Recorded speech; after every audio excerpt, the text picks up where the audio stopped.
Bonjour, dans cette vidéo on va aborder la première partie de la correction des exercices qui traite des techniques et astuces pour calculer mentalement des multiplications et divisions.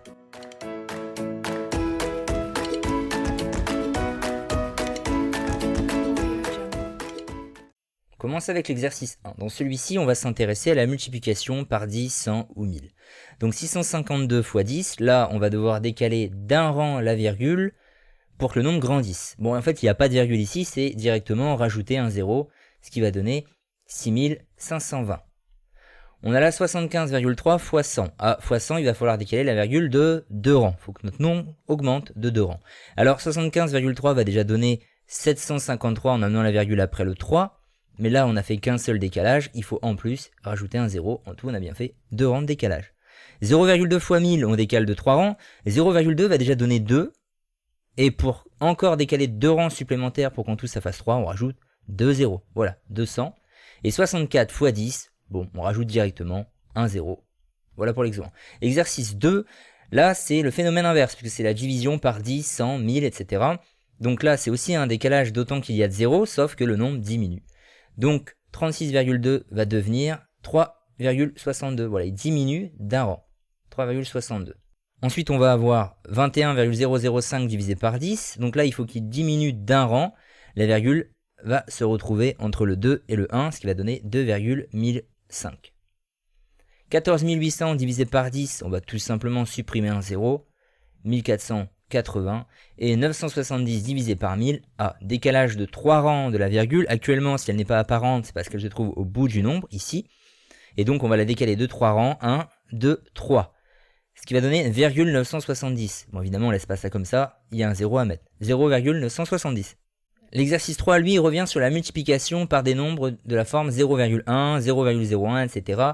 Et donc, en fait, ça revient tout simplement à diviser, en fait, pour le cas de 0,1 par 10, pour le cas de 0,01 par 100, etc. En fait, autant qu'il y a de 0. Et l'autre manière aussi, en fait, de se rendre compte que c'est vraiment ça qui se passe, c'est parce que lorsqu'on pose une multiplication de ce genre-là, en fait, on va faire 652 fois 1, on va faire comme s'il n'y avait pas de virgule, ce qui va donner 652, 8 fois 1. Et à la fin, comment on faisait? Eh bien, on comptait le nombre de virgules qu'il y avait et ça créait des décalages. Là, il y avait juste un rang de décalage ici, et donc 652 serait décalé d'un rang pour qu'il rediminue. Et en fait, c'est ce qu'on va faire en divisant par 10. C'est pour ça que les règles se rejoignent. Donc, on décale d'un rang, je l'ai dit, ça va faire 65,2. Ensuite, on a 75,3 fois 0,1, c'est encore un décalage d'un rang. Un rang plus petit, ça va donner 7,53. Là, on doit décaler de 2 rangs. Ah, bon, c'est déjà sous la forme 0, donc en fait, on va devoir rajouter des zéros avant le 2. Donc 2 précisément, parce qu'il y a 2 rangs de décalage. Donc ça devient 0,002. On passe de dixième à 2 millième. 64 fois 0,001, bien pareil, on va décaler de 3 rangs ici.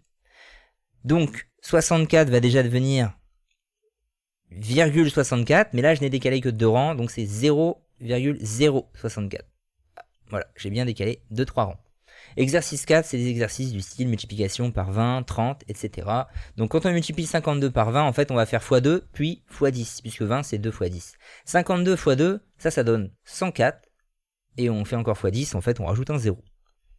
12 x 4, voilà ce qu'on va faire ici, qui fait 48, et on rajoute 2 zéros, 4800. Là, on va faire 3,2 x 3, 3 x 3, 9, 0,2 x 3, ça fait 0,6. Donc ça fait 9,6 en fait, quand on fait x 3, et on doit encore faire x 100. Donc 9,6 va devenir 960, on décale de 2 rangs. Là, on va faire 9 x 6, qui fait 54, et on rajoute 2 zéros. Voilà, ce n'est pas très difficile ici. Exercice 5, multiplication par 5. Alors dans la leçon, j'ai précisé, quand on multiplie par 5, en fait, on va multiplier par 10, et après on va couper en deux. Alors, 12 x 10, voilà ce qu'on fait, ça fait 120, et 120 on le coupe en deux, ça fait 60. 52 x 10, donc 520, et la moitié de 520, c'est 260. 0,2 x 10, qui va donner 2, et après on prend la moitié de 2, ça fait 1. Et oui, 0,2 x 5, on sait très bien, ça c'est 2 dixièmes, vous en prenez 5, ça fait bien en tout 10 dixièmes, donc 1. C'est aussi notre manière de le voir. Enfin, 64 x 5, on fait donc 64 x 10, qui donne 640, et on coupe en deux, on trouve 320.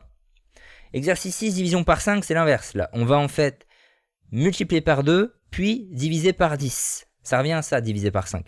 Quand on fait 14 fois 2, ça fait 28. Et 28, quand on va le couper en 10, on décale d'un rang la virgule, ça devient 2,8. Soit 6,4, vous faites x 2, ça donne 12,8. Et on divise par 10, on décale d'un rang, 12,8 va devenir 1,28. x 2, on obtient 28 600. Et on décale d'un rang, on supprime un 0, en fait ici, 28 600, ça devient 2860. Ce n'est pas des cas évidents à faire non plus, mais c'est comme ça qu'on y parvient de tête. 70 divisé par 5, donc on va faire 70 fois 2, ça fait 140, et on divise par 10, 14. Le 7, 12 fois 0,5, multiplié par 0,5 un nombre, ça revient à prendre la moitié du nombre, elle divisé par 2. Donc 12 fois 0,5, ça donne 6. 42 fois 0,5, ça donne 21, la moitié de 42. 0,6, vous le coupez en 2, vous obtenez 0,3. 88 fois 0,5, vous obtenez 44. Très important celui-là vraiment à connaître, classique, et vous voyez on va super vite en fait. Il suffit de diviser par 2. Si on ne le sait pas, on ne le trouve pas. 4 fois 25, c'est du par cœur en fait, il faut savoir que 4 fois 25 ça fait 100. Donc on va même pas appliquer la méthode sur celui-là, là on va le faire, appliquer la méthode. Alors fois 25, j'ai dit, manière possible de le faire dans la leçon, c'est de faire fois 100 et vous coupez en 4. Donc 20 fois 100 en fait qui fait 2000, et 2000 si vous le coupez en 4, 2000 c'est 4 fois 500, donc il reste 500. Là vous allez faire 0,2 fois 100 qui va donner 20, et on coupe 20 en 4, bon ça donne 5, c'est 100 fois plus petit qu'ici, puisque 0,2 c'est 100 fois plus petit que 20. Et enfin 84 fois 25, on fait 84 fois 100, on obtient 8400, et 8400 c'est 4 fois 2100. Voilà pour toutes ces techniques et astuces particulières pour la multiplication et division.